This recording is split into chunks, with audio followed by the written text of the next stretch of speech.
हरे कृष्णा। सभी भक्तों का स्वागत है। हम लोग आज भगवान के नाम के बारे में कुछ चर्चा करना चाहते हैं, नाम की महिमा के बारे में।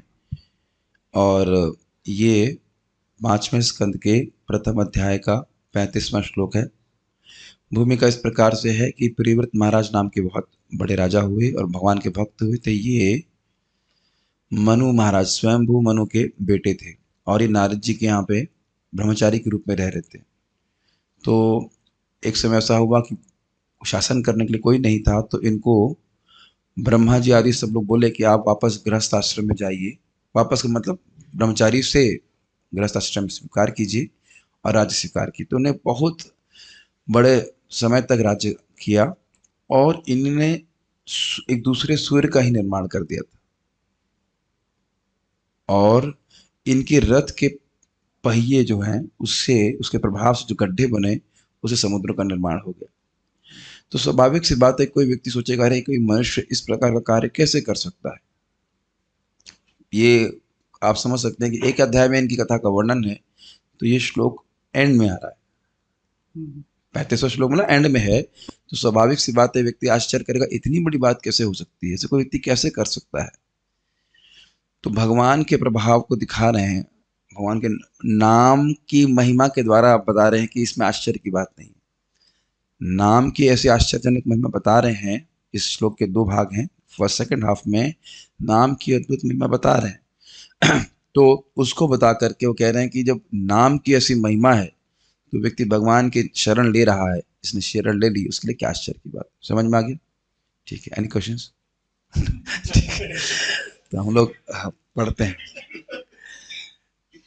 नैवं विदः पुरुषकार उरुक्रमस्य, नैवं विधा पुरुषकारुरुक्रमस्य पुंसां तदङ्घ्रिरजसा जितषड्गुणानां पुंसां तदङ्घ्रिरजसा षड्गुणानां चित्रं विदुरविगतः सकृदादधीत चित्रं विदुर्विगतसा सकृदद्यागीता यन्नामधेयमधुना स जहाति बन्धम् यन्नामधेयमधुना स जहाति बन्धम् नैवं विदः पुरुषकारुरुक्रमस्य नैवं विधा पुरुषकारुरुक्रमस्य पुंसां तदङ्घ्रिरजसा जितषड्गुणानां पुंसां तदङ्घ्रिरजसा जितषड्गुणानां चित्रं विदुरविगतः सकृदादधीत चित्रं विदुर्विगता सकृदादधीता यन्नामधेयमधुना स जहाति बन्धम् यन्नामधेयमधुना स जहाति बन्धम्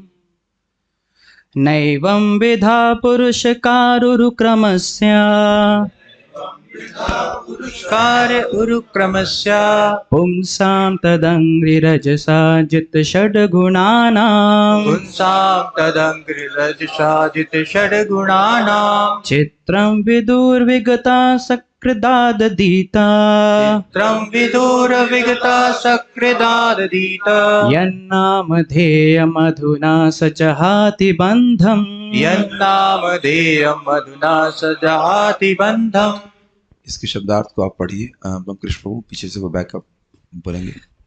ना ना नहीं नहीं एवं विदाः एवं विदाः इस प्रकार पुरुषकारः पुरुषकारा अपना अपना प्रभाव उरुक्रमस्य उरुक्रमस्य भगवान का पुंसां भक्तों का तदंग्रिम उनके चरणारविंद की रजसा धूलि से जित षड्गुणानां जिन्होंने 6 प्रकार के विकारों को जीत लिया है चित्रम विस्मयजनक विदुर्विगतः अस्पृश्य पंचम वर्ण का व्यक्ति सकृत एक बार आदतीता यदि उच्चारण करे तो यत जिसका नामधेयम पवित्र नाम अधुना तुरंत सा वह जहाती त्याग देता है बंधम भौतिक बंधन। भौतिक बंधन। अनुवाद। हे राजन, जिस भक्त ने भगवान के चरणार बिंदों की धूलि में शरण ली है, वह षड विकारों अर्थात भूख, प्यास, शोक, मोह, जरा तथा मृत्यु के प्रभाव तथा मन समेत छयों इंद्रियों को जीत सकता है। किंतु भगवान के शुद्ध भक्त के लिए यह कोई आश्चर्यजनक बात नहीं, क्योंकि चारों वर्णों से बाहर का व्यक्ति अर्थात अस्पृश्य व्यक्ति भी भगवान के नाम का एक बार उच्चारण कर लेने मात्र से भौतिक बंधनों से तुरंत छूट जाता है। ओके, संस्कृत देखते हैं। नैवं विधा पुरुषकार उरुक्रमस्य पुंसाम। जिस व्यक्ति ने भगवान उरुक्रम की चरणों की शरण ले रखी है, तद अंग्री, अंग्री मतलब चरण, रजसा मतलब चरण कमल की रज का शरण ले रखी, भक्ति कर रहा है। अब आप देख सकते हैं यहाँ पे उरुक्रम शब्द आया है। उरुक्रम वामन देव के लिए है, और वामन देव का सबसे बड़ा भाग क्या था?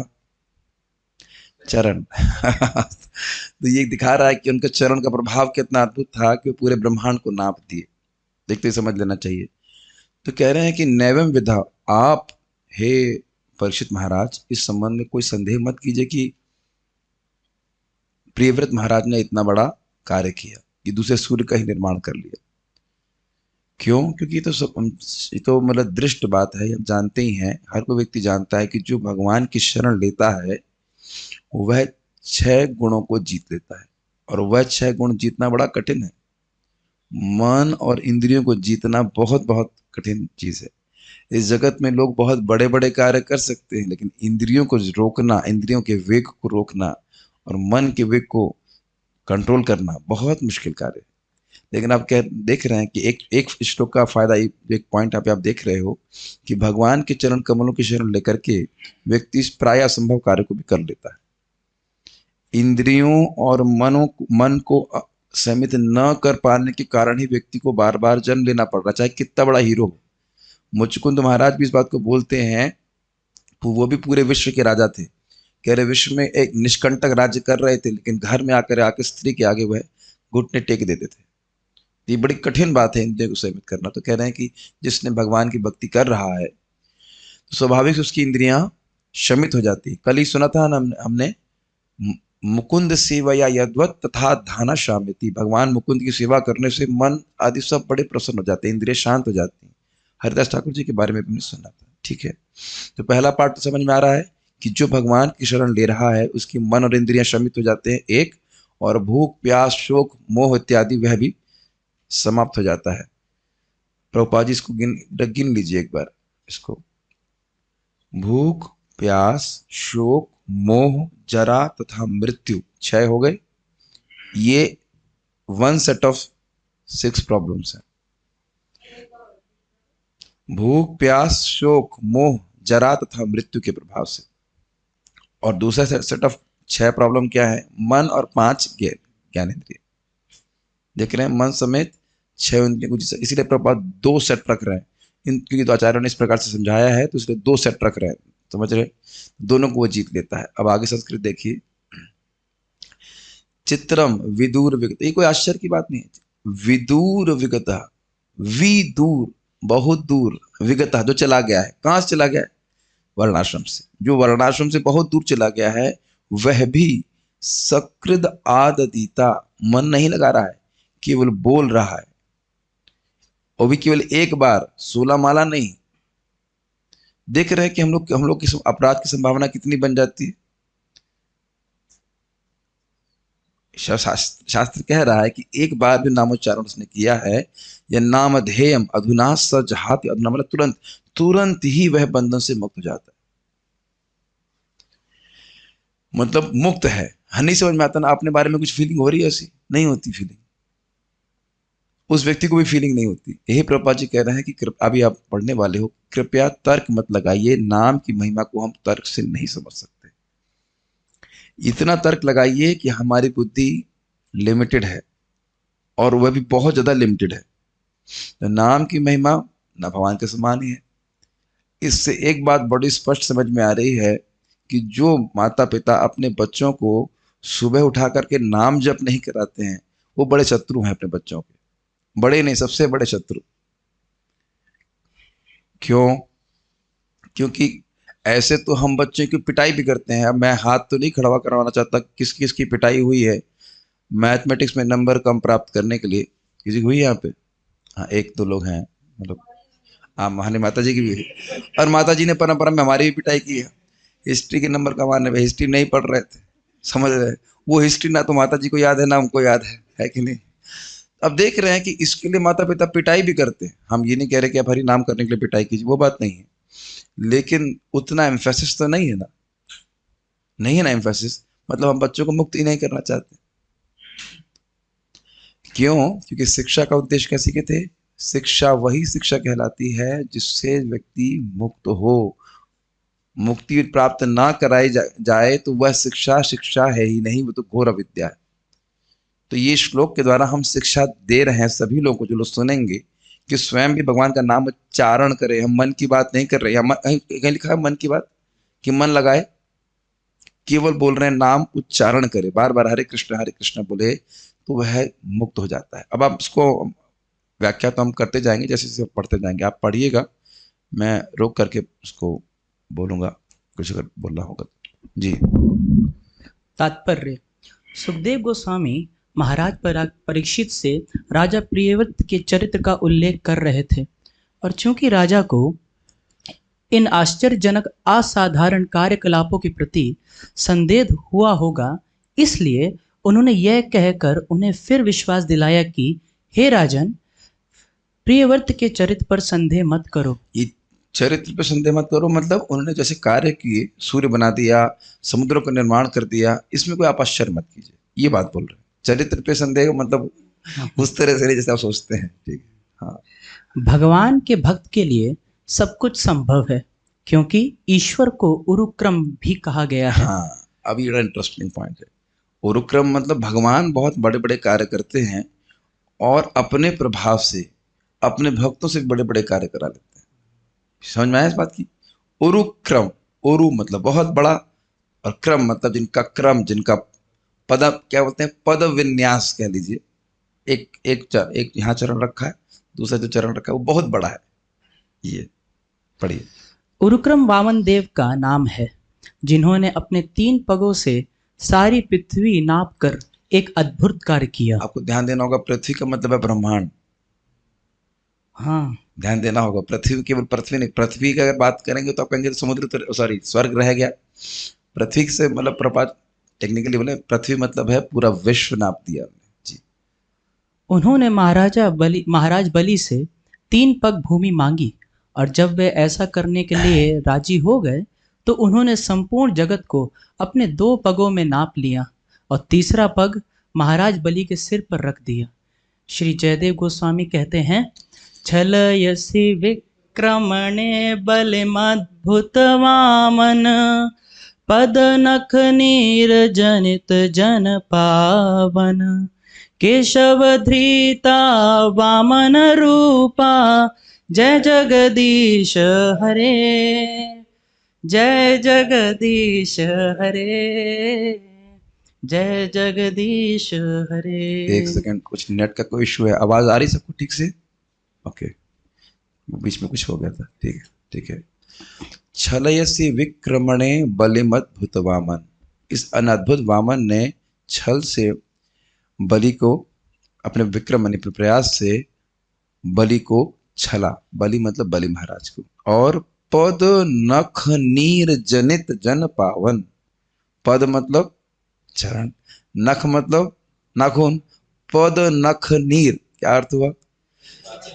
हाँ, जो जल भगवान के नाखूनों से उत्पन्न, आप कहेंगे नाखून से तो उत्पन्न नहीं हुआ, लेकिन नाखून को बहता हुआ, सॉरी धुलते हुए भगवान के चरण कमल के जो नाखून है उसको धुलते हुए गंगा जी का जल पूरे जगत को पावन करने वाला है। केशव धृता वामन रूप, जय जगदीश हरे। तो यहाँ बता रहे हैं कि भगवान का क्रम कितना महान है, इसकी व्याख्या यहाँ पे हो रही है। 1 मिनट, कहाँ गया आगे? जय श्री वामन देव भगवान की जय। पढ़िए। भगवान केशव की जय हो, जिन्होंने वामन रूप धारण किया। हे ब्रह्मांड के स्वामी, आप भक्तों के अमंगल को हर लेते हैं, हे अद्भुत बावन देव, आपने अपने पगों से महान असुर बलि महाराज को छला। जब आपने अपने चरण कमल भूमंडल में गड़ा दिए तो उस समय आपके नखों में जो जल लग गया वह गंगा नदी के रूप में समस्त जीवात्माओं को पवित्र करता है। तो आप समझ सकते हैं ये प्रपात क्यों कोट कर रहे हैं। देखिए, जो षडूर्मी है, उर्मी मतलब वेव्स मतलब तरंगे, लहर में और ये षड गुणानाम की बात आ रही थी, मन और 5 इंद्रियां, ये व्यक्ति को परेशान करती हैं। क्यों? क्योंकि उसका अंतःकरण अपवित्र है। ठीक है, तो अब आप यहाँ पे समझ सकते हैं कि जिनके चरण कमलों के नख से उत्पन्न जल पूरे जगत को पावन करता है, तो उनके चरण कमलों का कोई आश्रय लेगा तो उसको अंतःकरण कितना पावन हो जाएगा। कुछ समझ रहे हैं? इसीलिए प्रभास का कोट करना है, जन पावन वाली गंगा नदी के रूप में समस्त जीवात्मा को पवित्र करता है। और it's quite interesting, is it not? आप कभी विचार करते हैं किसी के चरण को धो दिया जाए और वो पूरे जगत के लोगों के पापों को नष्ट कर रहा है। How much powerful the supreme Lord must be. भगवान कितने शक्तिशाली होंगे, आप इससे अंदाज लगा सकते हैं। बड़ी क्योंकि भगवान सर्वशक्तिमान हैं, अतः वह ऐसे कार्य कर सकते हैं जो सामान्य व्यक्ति को अद्भुत लगे। इसी प्रकार से भगवान के चरणारविंद की शरण लेने वाला भक्त चरण रज के प्रभाव से एक अद्भुत कार्य कर सकता है जो सामान्य मनुष्य के लिए अकल्पनीय है। अच्छा, बात याद आ रही है कि प्रभुपाद से पूछा गया था, इतने सारे योगी आ रहे हैं, चमत्कार कर रहे हैं, आपका कौन सा चमत्कार है? उत्तर जानते हैं आप, कह रहे हैं देखो ये हिप्पी ही मेरा चमत्कार है। और सबसे कठिन चीज है किसी के हृदय को परिवर्तित करना।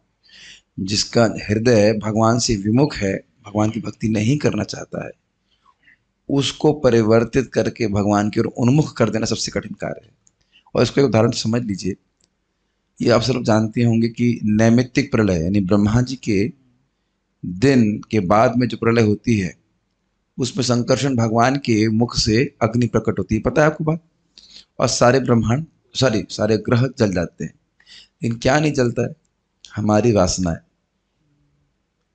आप समझ में आ रहा है कितना कठिन चीज है? काफी हैवी है, इज इट नॉट? पूरा ब्रह्मांड भी, और उसके बाद ब्रह्मांड भी समाप्त हो जाता है। ब्रह्मा जी की परम आयु समाप्त होती है, ब्रह्मांड भी समाप्त हो जाता है। क्या समाप्त नहीं होता है?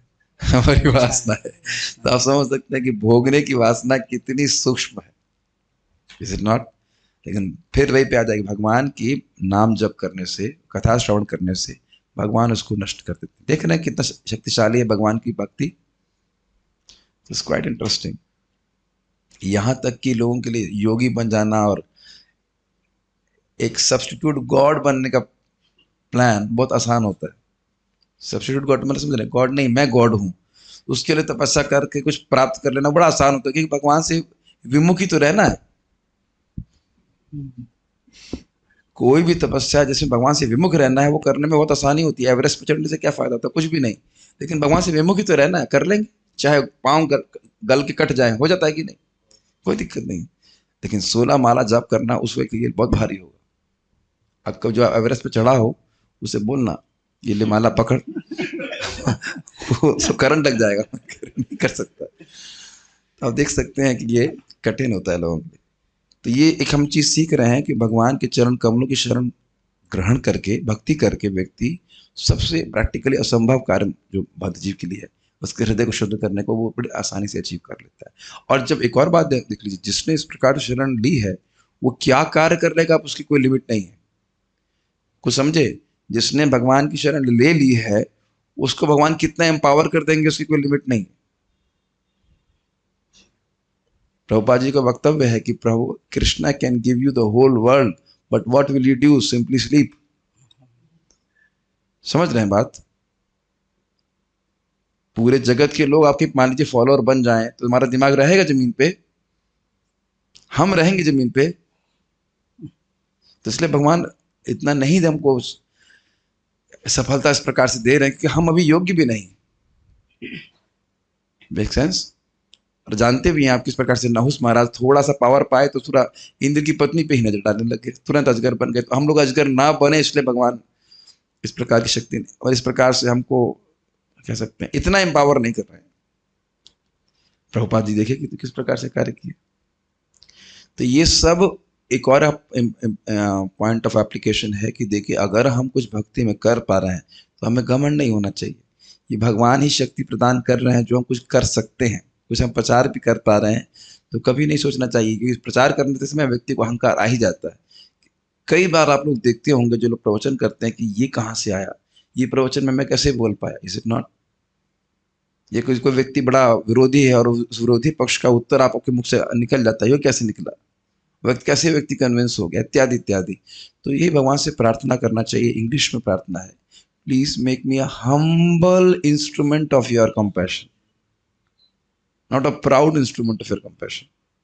ये बहुत खतरनाक है। We have to all be careful कि हम जो कुछ भी कर पा रहे हैं भगवान के आशीर्वाद से कर पा रहे हैं, और भगवान की भक्ति करनी है। We need empowerment, but to the degree we become humble in that way कि हम नहीं कर रहे हैं, भगवान की कृपा के माध्यम बन रहे हैं, तो भगवान हमको यूज कर सकते हैं। जैसे कि आप देख सकते हैं प्रियव्रत महाराज कर रहे हैं। Very nice application from this things. Please go ahead. इसलिए श्री चैतन्य महाप्रभु हमें भगवान के चरण कमलों की शरण ग्रहण करने का उपदेश देते हैं। किस लिए? अब इसलिए बोलेगा मतलब किस लिए ये बात आ जाएगी। इसलिए बोल रहे हैं तो मतलब किस लिए? क्योंकि भगवान महान है तो अपने भक्त को कुछ भी करवा सकते हैं, इसलिए। अयि नंद तनुजा किंकर पतितं मां विषमे भवाम्बुधौ कृपया तव पाद पंकज स्थित धूलि सदृशं विचिंतया। हे नंद महाराज के पुत्र, मैं आपका चिरंतन दास हूँ, फिर भी मैं ना जाने किस तरह इस जन्म मरण के सागर में गिर गया हूँ। कृपया मुझे इस सागर से उठाकर अपने चरण कमल की धूलि कण बना लें। और भगवान के चरण कमलों में माया नहीं है। वैसे तो ये श्लोक अपने आप में बहुत सुंदर है। क्या इसमें आपको महसूस हो रहा है कि भक्त बड़ा नम्र भावना में प्रार्थना कर रहे हैं? हमारे चरण कमलों में कितनी धूलि है, चेक कीजिए, काफी है। अब उसके नंबर गिनना तो बड़ा मुश्किल है। जब एक सामान्य व्यक्ति के चरण कमलों में, चरणों में, कमल तो नहीं कहेंगे, कमल जैसा तो नहीं लग रहा है, लेकिन चरण में धूल है, उसको तो नहीं गिनते ना, है कि नहीं? Quite interesting, is it not? लेकिन इस प्रकार के नम्र भावना में जो भक्त रहता है, ही becomes very significant for Krishna. बड़ी अच्छी प्रार्थना है। आपने चरण कमलों में क्या, नियते चरण स्थाना, सुना है भजन में? गोपीनाथ नियते चरण स्थाना, अपने चरण कमल में स्थान दीजिए। मुझे कोई हाउ टू से, क्या कहते हैं उसको, अटेंशन या कोई सिग्निफिकेंस नहीं चाहिए। बहुत ये सब भावना अगर हृदय में हो तो कितना एम्पावरमेंट हो भक्त को मिल सकता है, उसकी आप कल्पना नहीं कर सकते। हरिदास ठाकुर जी को देख ही लीजिए, no sense of getting a distinction in for his services. बहुत अमेजिंग बात है। खैर बहुत श्लोक तो खैर अपने आप में क्लास है, लेकिन हम इसकी बात खाली बोल रहे हैं कि एक और इंटरेस्टिंग बात है, कृपया मुझे इस संसागर से उठाकर अपने चरण कमलों की धूली बना लें। मतलब हमारा सामर्थ्य नहीं है कि हम आपके चरण कमलों का आश्रय ले सकें, प्रयास कर रहे हैं, लेकिन आपकी कृपा होगी तो मुझे इस प्रकार का आश्रय प्राप्त होगा। यह कोई मुश्किल नहीं समझने में। जब हम लोग नौकरी के लिए प्रयास करते तो यही कहते हैं ना, मैं यहाँ कितना दुख भोग रहा हूँ, कृपया अपने चरण कमलों का आश्रय दें। ऑल दो हम वहाँ पे दूली का कण नहीं बनना चाहते हैं, वहाँ तो हम स्पेशल बॉस बनने के प्रयास कर रहे थे, लेकिन एक एटीट्यूड तो रहता है ना कि आप कृपया हमको नौकरी में लगा दीजिए। भगवान चैतन्य हमें भगवान के चरण कमलों की धूलि के संपर्क में आने की शिक्षा देते हैं, क्योंकि तब हमें निसंदेह सभी प्रकार की सफलता मिल जाएगी। और असफलता क्या है उसका वर्णन अब करेंगे। ये समझ में आया सॉल्यूशन क्या हो रहा है? देखिए, नाम की महिमा तो है ही हमारे लिए, क्या बहुत मतलब वो तो वहाँ हम डिस्कस करेंगे। इधर क्या शिक्षा मिल रही समझ लीजिए, बार बार भागवत में आएगा। आप में से किसी की इंद्रियां किसी को परेशान करती हैं, हाथ खड़ा करने की जरूरत नहीं, हाथ खड़ा, मुझे पता है आप पूर्ण रूप से भी खड़े हो जाएंगे तो भी नहीं भी खड़े होंगे, पता है सबकी इंद्रियां परेशान करती है। Obvious answer, it was a rhetorical question, answer is clear, सबको परेशान करती हैं। तो सोल्यूशन ऐसे इंद्रियों को जकड़ने से नहीं होगा, सोल्यूशन है भगवान की भक्ति करना। वो भगवान की भक्ति करते करते एक प्रैक्टिकल चीज यहाँ पे होगी कि इंद्रिय तर्पण की जो तृष्णा ही समाप्त हो जाती है। ये बहुत बढ़िया बात है। ऐसा नहीं कि बार बार इंद्रियों को रोकना ही पड़ता है, वो इंद्रिय भोग ही बोर लगने लग जाते हैं, और कदाचित वह भोग में प्रवृत्त भी होता है तो भी बोर लगते हैं। he feels it boring। ये अन्य जगह नहीं होता है। Devotees who are doing devotional service nicely, chanting Hare Krishna nicely, can understand what I'm trying to say। जो पहले भोग अच्छे लगते थे वो लगते भी नहीं है अच्छे। That is the sign of advance। Even though कि हो सकता है वह प्रवृत्त हो जाए, ये भगवान का विशेष अनुकंपा है हमारे ऊपर, अगर इस प्रकार की बुद्धि का निर्माण हो रहा है। जाप जाप करते हैं, भागवत पढ़ते हैं, स्वाभाविक रूप से समझ में आता है ना। कितने लोग टीवी छोड़ दिए इसे ना, अच्छे अच्छे साधक थे, 6-7 घंटे टीवी का सेवा करते थे, अब छोड़ दिए। है ना, एक प्रकार की वजह है कि इंद्रियों को पकड़ा है ना कोई व्यक्ति, आपके टीवी पकड़ा हुआ है ना, उससे मुक्त हुए कि नहीं। तो सफलता क्या है समझ लीजिए। जीवन की सफलता ये नहीं कि बहुत बड़े हीरो बने हम यहाँ पे। जीवन की सफलता ये है कि अपनी इंद्रियों को सीमित करें, इंद्रिय सीमित कर सकें, गोस्वामी बन सकें। ये बहुत बड़ी सफलता है। क्योंकि आप इधर चले जाएंगे नेट्रो इंस्ट्रक्शन में, तो प्रभुपाद जी कहते हैं, वाचो वेगम वाले श्लोक के पहले वाले, जैसे इंट्रोडक्शन में कहते हैं, पहले व्यक्ति को गोस्वामी बनना पड़ेगा, फिर उच्चतर बातें उसके हृदय में प्रकट की जाएंगी। And it's quite a challenge, is it not. पृथ्वी से शिक्षा, ध्यान दीजिए। आप समझ रहे ना मैं सब बातें क्यों बोल रहा हूँ। इंद्रिय संयम करना, वाचो वेगम इत्यादि करना बड़ा कठिन है, लेकिन भगवान की भक्ति करेंगे तो आसानी से हो जाएगा। Make sense. इसीलिए प्रभुपाद का सफलता मिल जाएगी। यही इंद्रियों को सीमित ना करने के कारण तो बार बार जन्म प्राप्त हो रहा है। हार हो रही है कि नहीं। इसको आगे आप 11वें स्कंद में भी सुनने वाले हैं। श्लोक भी याद नहीं आ रहा है। वंदे महापुरुष ते चरणारविंदम, श्लोक शुरू कैसे होता है याद नहीं आ रहा। लेकिन बार बार जो इंद्रियों से व्यक्ति को पराजय प्राप्त हो रही है, अर्थ समझ रहे हैं सब वाक्यों का, तो वह व्यक्ति उसे मुक्त हो जाएगा। नहीं समझ में आया क्या कह रहा हूं। कहेगा मैं नहीं मिठाई नहीं खाऊंगा कल से गुस्सा नहीं होऊंगा, तुरंत गुस्सा हो जाता। आप समझ रहे हैं ना। संकल्प लेता है कि मैं इंद्रियों को विजय प्राप्त करूंगा, फिर वो गिर जाता है। ये सब साधक है, आप समझ ही रहे हैं इस बात को। कह रहा है कि सफलता जरूर प्राप्त होगी भगवान के आश्रय लेने से। हाँ जी पढ़िए। भौतिक देह के कारण प्रत्येक जीवात्मा इस जगत में भूख, प्यास, शोक, मोह, जरा तथा मृत्यु, इन षड विकारों से सदैव विशुद्ध रहता है। अब इससे पहले हम आगे बढ़े, कुछ कुछ बातें याद कर लीजिए। भूख और प्यास से कोई भक्त मुक्त हुआ हो भक्ति करके, कोई उदाहरण याद आ रहा है। ध्रुव महाराज, ओके, ध्रुव महाराज और रघुनाथ दास गोस्वामी, नारद जी भी कुछ हद तक हमने सुना था, खाली पानी पी करके भजन कर लेते। और ये भागवत कौन सुन रहा है। परीक्षित महाराज उधर ध्यान ही नहीं गया। और कौन सुना रहा है, सुखदेव। क्लियर। ऐसा तो नहीं कि एक साइड में सैंडविच रखा है ठीक है, उधर पास्ता खा रहे हैं और दबा दबा चली सुनाई कोई दिक्कत। अच्छा चलो ठीक है, ये समझ में आ गया क्योंकि कथा में इतनी रुचि है। अच्छा, शोक, और शोक से कौन मुक्त हो। भाई प्रैक्टिकल समझ में आना चाहिए तब समझ में आएगा। शोक का मतलब क्या होता है ये भी क्लियर है। शोक का मतलब क्या होता है बताइए। शोक का मतलब क्या होता है। दुख है, लेकिन स्पेशल दुख जो ना प्राप्त हुआ हो। हाँ, भूतकाल में आदमी शोक करता रहता है। तो कोई व्यक्ति शोक से मुक्त हुआ भक्ति के द्वारा।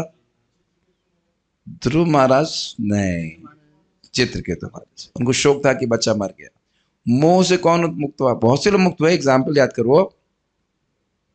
Chitraketu Maharaj obviously, and then there so many devotees. ठीक है, जरा से कौन मुक्त हुआ।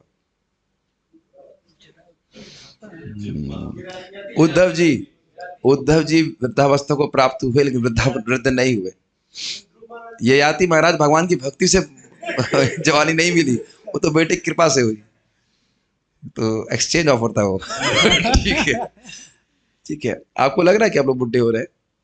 It will not happen to you also. परम पूज्य लोकनाथ महाराज जी बुढ़े हो रहे हैं। क्या उत्तर जवान होते जा रहे हैं बहुत सही उत्तर दिए हैं। जितना भक्ति करेंगे उतना ही भक्ति का उत्साह बढ़ता जाएगा। बुढ़ापा कहाँ है, वो तो केवल एक्सटर्नल शरीर की बात है। अपना उत्साह देखिए, भक्ति का उत्साह बढ़ जाता है। चलो, और मृत्यु को जीत लिया है। अब एग्जाम्पल बताओ। ध्रुव महाराज मृत्यु के सर के बस ऊपर पांव रख कर हो गए। क्लियर हो गया? अभी मैंने एग्जाम्पल दी, इसीलिए रुक रुक कर एग्जाम्पल दिया। आगे पढ़िए। अन्य षड विकार हैं मन तथा 5 ज्ञानेंद्रियां। तो समझते हैं, आंखें नाक ये सब लगी रहती हैं परेशान करने में। क्यों? प्रहलाद जी भी मुक्त हो गए थे। ठीक है। पवित्र भक्त का क्या कहना, अस्पृश्य चंडाल तक ईश्वर का एक बार भी स्मरण करने पर भव बंधन से तुरंत मुक्त हो जाता है। कभी कभी कभी ब्राह्मण जाति के लोग यह तर्क करते हैं कि जब तक देह ना बदल जाए कोई किस प्रकार ब्राह्मण हो सकता है, क्योंकि यह देह पूर्व कर्मों के फलस्वरूप प्राप्त हुई है। अतः जो पूर्व जन्म में ब्राह्मण का आचरण कर चुका है वही ब्राह्मण परिवार में देह धारण कर सकता है। अतः उनका अभिमत है कि बिना ब्राह्मण देह के किसी को ब्राह्मण नहीं स्वीकार किया जा सकता।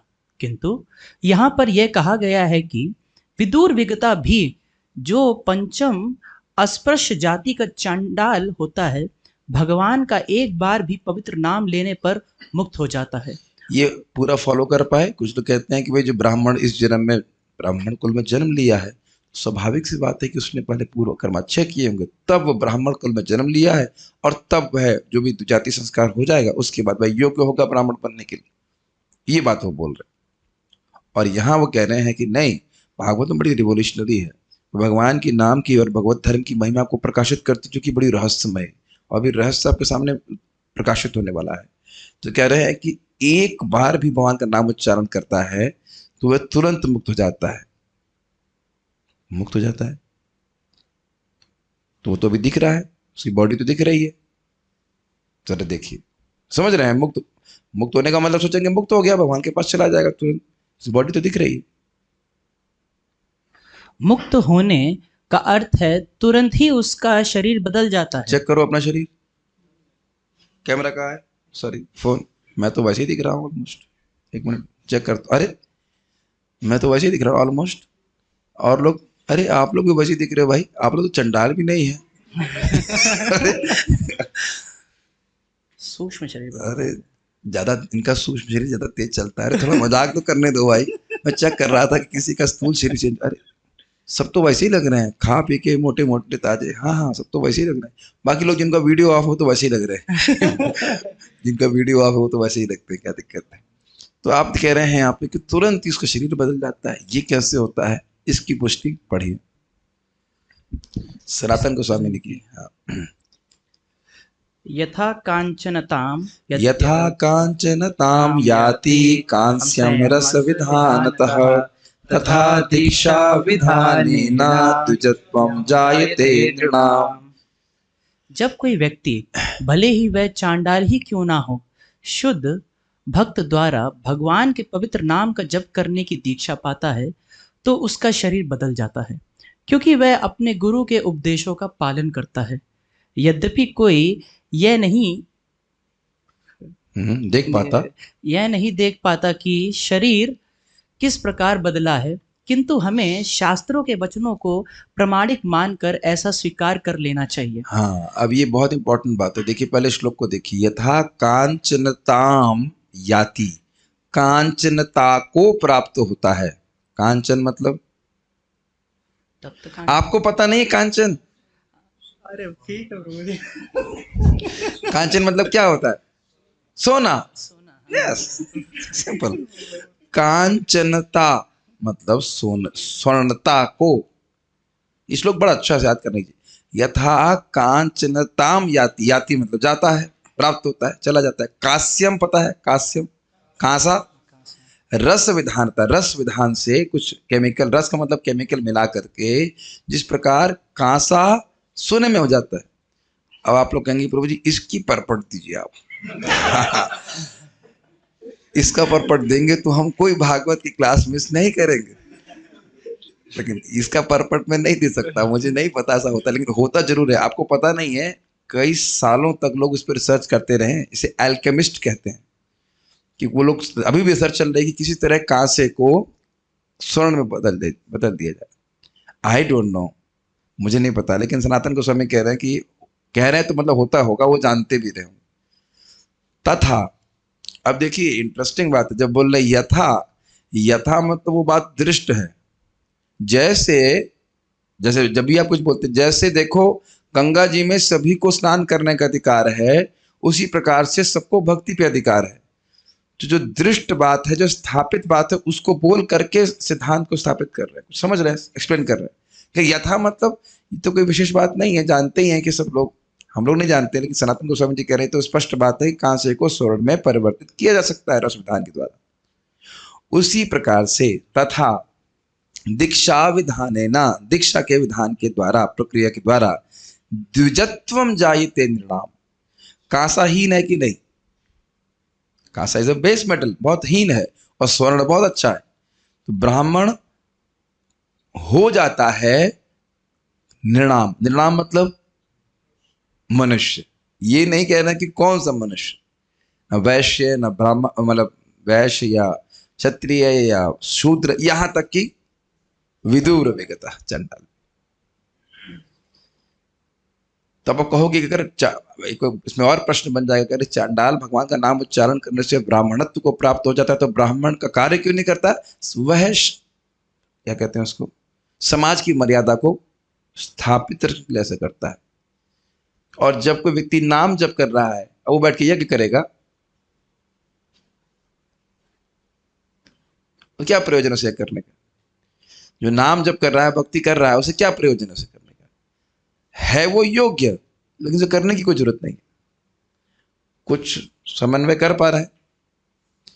देखिए, इसके द्वारा मैं बार बार इस बात बोल रहा हूं, इसके द्वारा वैष्णवों के प्रति, भक्तों के प्रति, जो भी लोग नाम जप कर रहे हैं, सम्मान की भावना होनी चाहिए। हो सकता है उसके बाह्य रूप से गलतियां हों, कुछ वो होती है स्वभाव के अनुसार, कोई क्रोधीला होता है, कुछ होता है, कभी किसी मुख से गाली भी निकल जाती है, ये हो जाता है। लेकिन वो नाम जब कर रहा है, ये बहुत अच्छी बात, धीरे धीरे करके वो शुद्ध हो जाएगा। एक बात और है, दीक्षा विधान का मतलब केवल स्टैंपिंग नहीं है। जेन्युइनली व्यक्ति भगवान की दीक्षा कर स्वीकार किया है, भक्ति कर रहा है। इसलिए प्रभुपाद जी देखिए क्या लिखे हैं यहाँ पे, गुरु के उपदेशों का पालन करता है। लिखे है ना इस बात को, दीक्षा विधान को एक्सप्लेन कर रहे हैं कि नहीं? दीक्षा काले शिष्य करे आत्मसमर्पण, से ही काले कृष्ण करे तार आत्मसम। दीक्षा के समय व्यक्ति स्वीकार करता है कि मैं अब स्वतंत्र जीवन नहीं जीऊंगा, गुरु और कृष्ण को प्रसन्न करने वाला जीवन जीऊंगा। तुरंत कृष्ण स्वीकार कर लेते हैं उसको। ठीक है, आपको अगर प्रभु जी हमारी दीक्षा नहीं हुई है, अब उसके लिए तो हमने पूरा आप लोगों से सेमिनार दे चुके हैं। जिस दिन से आपने संप्रदाय की शिक्षाओं को स्वीकार किया है, उसी दिन से दीक्षा होगी। उसका समाजीकरण दीक्षा के समय होता है। कुछ ग्रहण कर रहे हैं इस बात को? नहीं तो कभी कोई कहता है अच्छा ये 4 नियम जो है दीक्षा के पहले फॉलो करने होते हैं कि बाद में?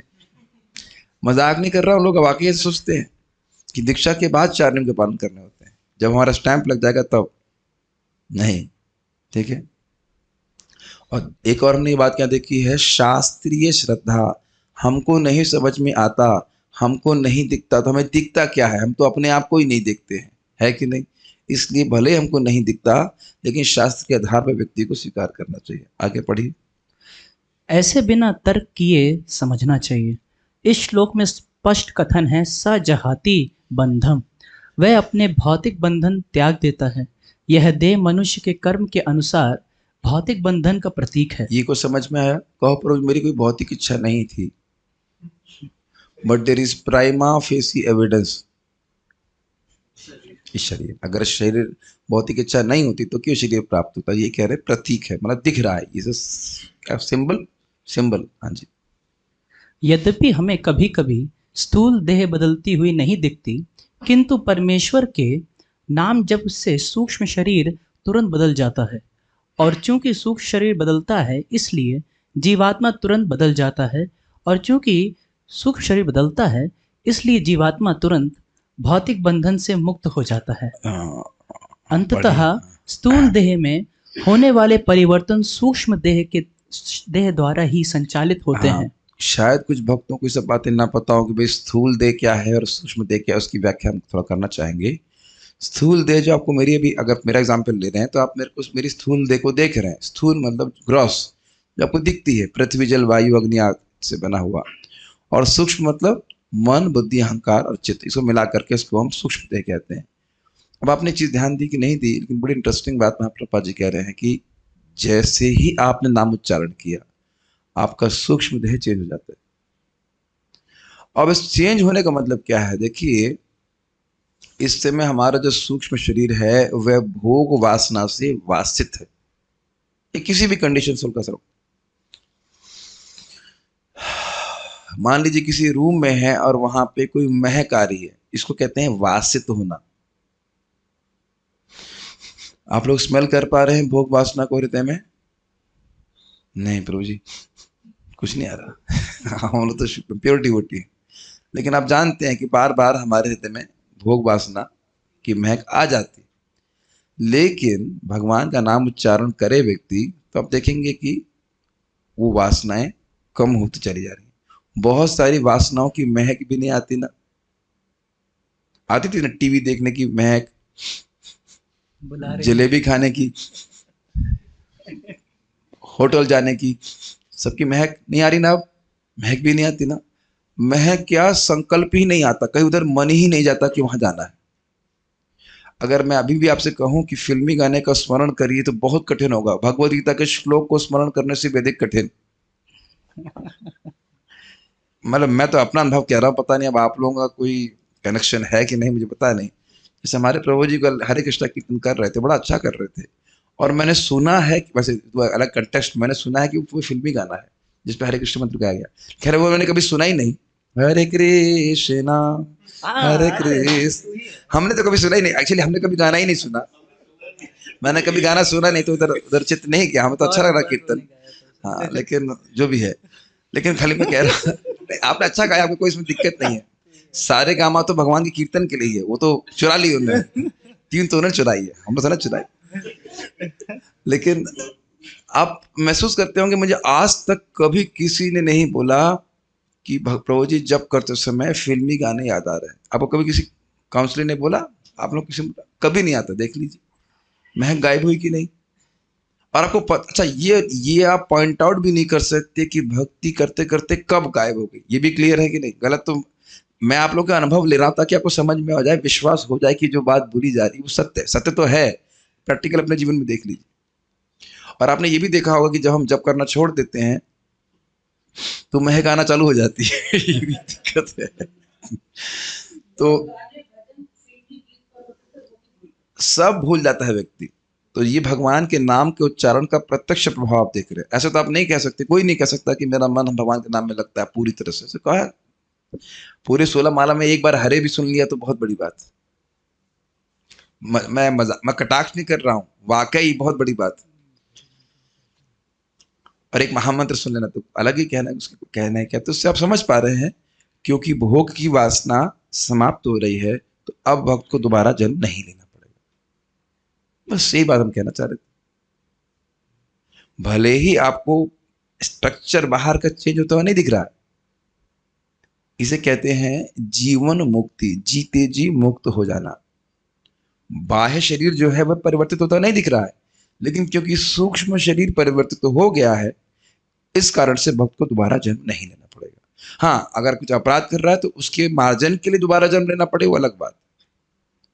इसकी व्याख्या हम लोग पहले ही कर चुके हैं कि एक नाम से ही अविद्या भी नष्ट हो जाती है। चक्रवर्ती बात बोले थे, हम पढ़ा चुके हैं।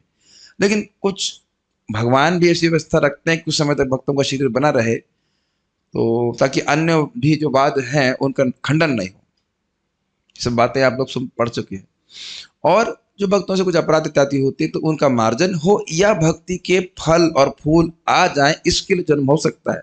लेकिन उस अवस्था में भक्त मुक्त ही रहेगा, उसकी मति भोगों में नहीं जाएगी। कुछ पता नहीं समझ में आ रहा है कि नहीं आ रहा? ठीक है, आगे पढ़िए इसको। इस स्थूल शरीर के विनष्ट हो जाने पर सूक्ष्म देह जीवात्मा को एक दूसरे स्थूल देह में ले जाती है। सूक्ष्म शरीर में मन प्रधान होता है। अतः यदि किसी का मन ईश्वर के चरणारविंद में अथवा कार्यों के स्मरण में सदा आसक्त रहता है, तो यह समझना चाहिए कि उसने अपने वर्तमान देह को पहले ही बदल दिया है और वह पवित्र हो चुका है। अतः यह अकाट्य है कि प्रामाणिक दीक्षा के द्वारा चांडाल भी ब्राह्मण बन सकता है। और कभी कभी लोग इस प्रकार का प्रचार करते हैं कि विदेशी महाराज लोगों से दीक्षा मत लीजिए, ऐसा बोल देते हैं इस्कॉन के खिलाफ। अब देख रहे हैं कितना शास्त्र विरुद्ध बात बोल रहे हैं। जो व्यक्ति पूरा जीवन भगवान का नाम उच्चारण किया है, नाम में रुचि है, भक्ति कर रहा है, वह अधिकारी नहीं है। आप विचार कर लीजिए। तो इस प्रकार से हर व्यक्ति, और एक ही चीज आप फिर वापस देख रहे हैं, जो हमने अहोबता वाले श्लोक में सुना था, वही थीम आ रही है ना, कि एकदम निकृष्ट व्यक्ति को एकदम उत्कृष्ट व्यक्ति बनाने के लिए क्या साधन है? हरे कृष्णा कृष्णा कृष्णा हरे हरे, हरे राम राम राम हरे हरे। जितनी भी न्यूनता है, कमी है, भगवान का नाम पूर्ण कर देता है। कुछ भक्तों के प्रश्न है तो मैं देख लेता हूं। चीटिंग केम फ्रॉम भगवान। अच्छा, एवरीथिंग कम्स फ्रॉम भगवान, यू ऑल्सो कम फ्रॉम भगवान। हमारे मुख से वो ही मांगते हैं और हमारे हाथों से वो ही देते हैं। अच्छा अच्छा, ठीक है, कवि हो गए आप। पर माया देवी तो भगवान की भक्त हैं और भक्त तो भगवान के चरण कमलों में ही रहते हैं। तो आपने जैसे कहा था ना क्लास में कि माया चरण में नहीं भगवान के। अच्छा अच्छा अच्छा अच्छा अच्छा, ओ वाह वाह वाह, वेरी अच्छी में मानसा है भाव। अभी वैसे तो आप इसका 7वें अध्याय में देखने वाले हैं, माया भगवान के पीछे भाग में रहती है, भगवान के सामने नहीं आ सकती। जैसे सूर्य की ही एक शक्ति अंधकार है, मानते हैं? अंधकार के अस्तित्व सूर्य से अलग है? नहीं है। ये बात क्या किया?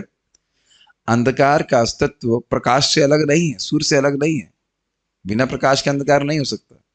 लेकिन अंधकार प्रकाश के सामने नहीं रह सकता। सूर्य में कितना अंधकार है, अब समझ में आ गया ना? तो भगवान के चरण कमलों में माया आदि आश्रय नहीं ले रही हैं। आश्रय उनकी शक्ति जरूर है, लेकिन उससे बिल्कुल अलग है। ये सब चीजें अभी हम लोग प्रथम स्कंद के 7वें अध्याय में सीखने वाले हैं। और अभी मैं, हाँ, माया विदस्त चित शक्ति कैवल्य स्थित आत्मनि, अर्जुन जी की प्रार्थना भी यहाँ पे इस प्रकार से होती है। भगवान से माया, सुने थे ना, क्या है? धामना स्वेन सदा निरस्त कुहकम सत्यम परम धीमे। अपने धामना, अपने तेज से वह माया को, कुह को, कपट को दूर करते रहते हैं। जैसे सूर्य से अंधकार दूर होता रहता है उनके ही तेज से, सूर्य के ही तेज से। तो माया भगवान के चरणों में नहीं है। तो आपने कुछ थोड़ा अधिक खींच दिया इस बात को कि माया भगवान की दासी जरूर है, लेकिन उनके चरण कमलों में माया कुछ भी नहीं है। ठीक है। 16 कंप्लीटेड ओल्ड सॉन्ग। ओके, क्योंकि लेट उठा था। ठीक है, ओके। और तो कोई प्रश्न है नहीं। कुछ लोगों का स्थूल शरीर अभी दिख रहा है। हाँ ठीक है। ये तो परंपरा है कि क्लास के बाद जैसे प्रसाद के लिए लोग आते हैं उस प्रकार से लोग आए। तो उम्मीद है कि आप लोगों को कुछ अच्छा लगा। कुछ लोग हमने आप लोगों को छोड़ दे रहे हैं क्लास समाप्त। तो कुछ पूछ, क्या जो ब्राह्मण कुल में जना हो लेकिन भक्ति नहीं कर रहा है तो क्या ब्राह्मण होगा? नहीं, जन्म से कोई ब्राह्मण नहीं होता है। यस्य यल लक्षणः प्रोक्तः, जिसके जो लक्षण होते हैं उसके अनुसार होता है। ब्राह्मण होकर के व्यक्ति अगर मुर्गा मांस खा रहा है तो कैसे ब्राह्मण हो जाएगा? बताइए। प्रभुपाद कई बार उसको एग्जाम्पल देते ही हैं कि अगर कोई व्यक्ति जज के पैदा होने मात्र से कोई जज नहीं हो जाता। संभावना है कि उसको ऐसा वातावरण मिलेगा, ट्रेनिंग मिलेगी, जज बन जाएगा। लेकिन क्या पैदा होने से जज हो जाता है? इसको नहीं कर सकते। सिंपल सी बात। वही वही मैं बोल रहा हूँ इस बात को। तो ये चीज है कि भगवान की भक्ति करने से व्यक्ति ब्राह्मण को प्राप्त होता है। कुछ कहना चाहते हैं प्रभु जी? माइक दीजिए।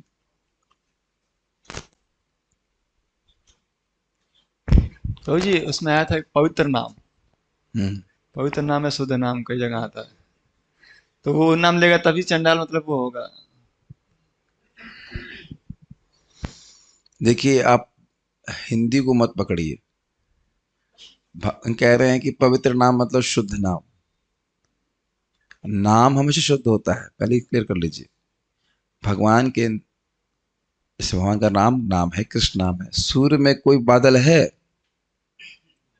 सूर्य में कितने बादल हैं? सूर्य से कितने बादल हैं?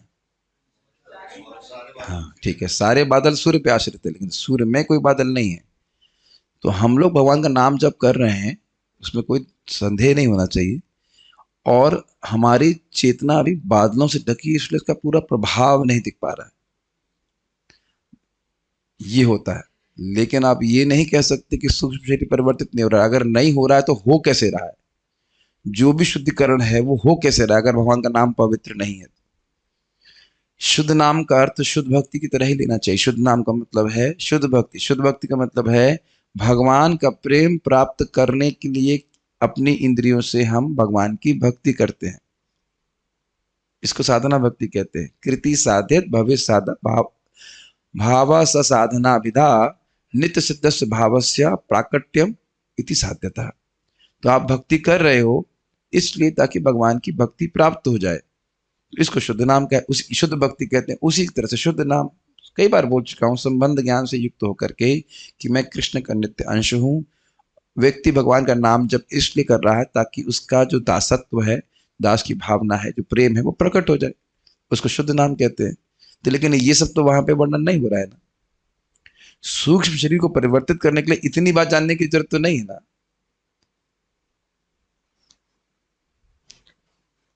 कुछ ग्रहण कर रहे हैं इस बात को? क्या था वो?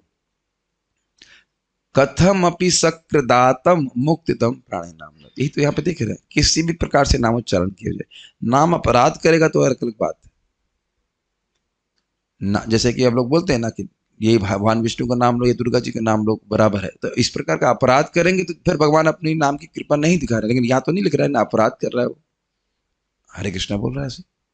उस दिन बताया था ना, वो बच्ची थी, क्या नाम, आराध्या को पूछा मैंने, बेटा तुम्हें निरपराध नाम पता है? कहता नहीं। और वो अपराध युक्त नाम कुछ पता नहीं। शुद्ध नाम, शुद्ध मतलब पवित्र, वो कुछ पता ही नहीं। Is it not? तो भगवान का नाम हमेशा शुद्ध है। हाँ, अगर हमारी थोड़ी सी अपराध भावना है तो लाभ कम प्राप्त होता है, तो उसको मार्जन कर लेना चाहिए, ठीक ठीक समझ लेना चाहिए। एक बहुत सीनियर भक्त है, 3 लाख नाम जब करते हैं। मैंने पूछा प्रभु जी नाम अपराध होते हैं? कहते हैं नाम अपराध करो ही क्यों। वाह, कितना सिंपल है। कहते हैं अपराध करो ही क्यों? भाई वैष्णव की निंदा करने से क्या मिलता है फायदे? आप 10 फायदे बताइए जरा। कोई फायदा नहीं मिलता। जबरदस्ती, जबरदस्ती है कि नहीं? जबरदस्ती में पंगे ले रहे हैं कि नहीं?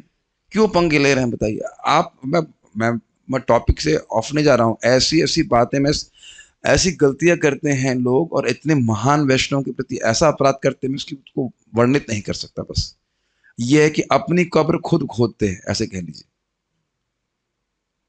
कुछ नहीं मिल रहा है और वृद्धावस्था में भी ऐसा कर रहे हैं।